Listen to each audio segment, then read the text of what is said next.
নববর্ষ পালন করব আমরা মজা করে, তবে খাবারের দিকেও একটু খেয়াল রাখতে হবে। তো তাই বলে এটা না যে আমরা হচ্ছে ইলিশ ভাজা খাবো না, তবে ট্রাই করব যথেষ্ট পরিমাণের মানে কম তেল দিয়ে যেন ভাজাটা হয়, এবং ভাজা না করে যদি অন্য প্রসেসে রেসিপিটা যদি একটু চেঞ্জ করা যায়, যেখানে তেল মশলা কম থাকে, সেটা হচ্ছে আমাদের জন্য স্বাস্থ্যকর হবে। আসসালামু আলাইকুম, শুভ নববর্ষ।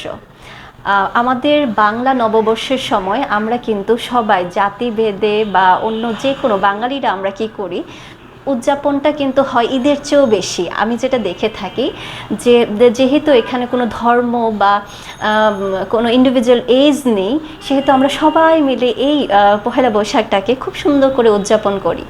আমি Preeti Islam, senior dietitian and nutritionist, লেভেট cancer hospital and super speciality centre এবং ভাইস প্রেসিডেন্ট পুষ্টিবিদ ফাউন্ডেশন। আমার পক্ষ থেকে আবারও সবাইকে বাংলা নববর্ষের শুভেচ্ছা। এই নববর্ষে যেহেতু আমরা অনেক আনন্দ করে থাকি, সেই সাথে আমাদের খাবারটাও কিন্তু একটু ট্রেডিশনাল হয়ে যায়। যেমন আমরা বাঙালিরা পান্তা ভাতের সাথে ইলিশ ভাজা বা গরুর মাংস, আচারি এই ধরনের খাবারটা বেশি চয়েস করে থাকি, এবং যেটা করে থাকি ভাজা পোড়া খাবারটাও কিন্তু আমরা সেই সাথে বাড়িয়ে দিই এই বৈশাখে। তো আমি অ্যাজ এ ডায়েটিশিয়ান আপনাদেরকে যেটা পরামর্শ দিব সেটা হচ্ছে নববর্ষ পালন করবো আমরা মজা করে, তবে খাবারের দিকেও একটু খেয়াল রাখতে হবে। তো তাই বলে এটা না যে আমরা হচ্ছে ইলিশ ভাজা খাবো না, তবে ট্রাই করব যথেষ্ট পরিমাণের মানে কম তেল দিয়ে যেন ভাজাটা হয়, এবং ভাজা না করে যদি অন্য প্রসেসে রেসিপিটা যদি একটু চেঞ্জ করা যায়, যেখানে তেল মশলা কম থাকে, সেটা হচ্ছে আমাদের জন্য স্বাস্থ্যকর হবে। সেই সাথে বেগুন ভাজাটার একটা অনেক রীতি আছে আমাদের এখানে, যে পান্তা ভাতের সাথে বেগুন ভাজাটা। তো আমি সেই একই রকম বলবো যে ভাজা পোড়া খাবারগুলো যতটুকু অ্যাভয়েড করা যায়, আমরা বেগুন ভাজা না নিয়ে বেগুন ভর্তার দিকে যেতে পারি, বা অন্য ধরনের খাবারগুলো আমরা আস্তে আস্তে ইন্ট্রোডিউস করতে পারি আমাদের লাইফের। এছাড়া আমি আরেকটা যেটা বলবো যে সারাদিনই আমরা কি করি, ওদিন খেতেই থাকি, বিশেষ করে মিষ্টান্ন খাবারগুলো। প্রথম দিকে না হয় ভাজা পোড়া খাবার খাওয়া হয়, পরবর্তীতে কিন্তু মিষ্টান্নর দিকে আমরা চলে যাই।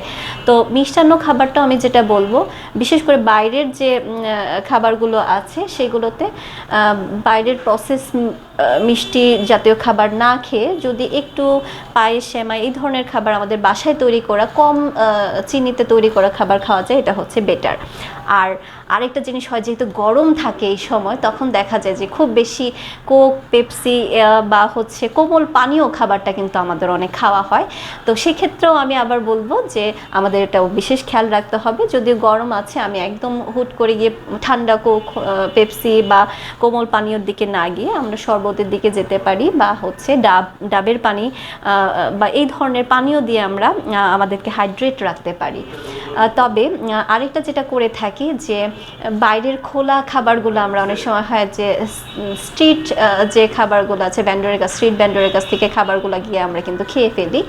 তো সেই ক্ষেত্রেও আমি বলবো যে যতটুকু পারবো যে ঘরের তৈরি খাবার, বা হচ্ছে এমন কোনো রেস্টুরেন্ট যেটা হচ্ছে একটু ভালো মানের খাবার তৈরি করে, ওই ধরনের রেস্টুরেন্টগুলোতে আমরা সিলেক্ট করব। এবং খাবারের মধ্যেও আমি যেটা বলে থাকি বেশিরভাগ পেশেন্টদেরকে, যেটা হচ্ছে যে আমি এমন খাবার সিলেক্ট করব যেটাতে তেল মশলা কম, যেমন মোমো হতে পারে, বা যেটা হচ্ছে পিঠার মতো, যেটা হচ্ছে ফ্রাই করে মানে বয়েল করে এই ধরনের খাবারগুলোকে আমরা একটু সিলেক্ট করতে পারি। আমরা একটা গ্যাপ দিয়ে খাবো, আমরা সারাদিনই শুধু খাচ্ছি এটা যেন না করি। খাবারের মধ্যে একটা গ্যাপ দেবো, যে আমি একটু পরপর না খেয়ে মিনিমাম 3 ঘন্টা বা 4 ঘন্টা একটা গ্যাপ দিয়ে আরেকটা খাবার খাবো।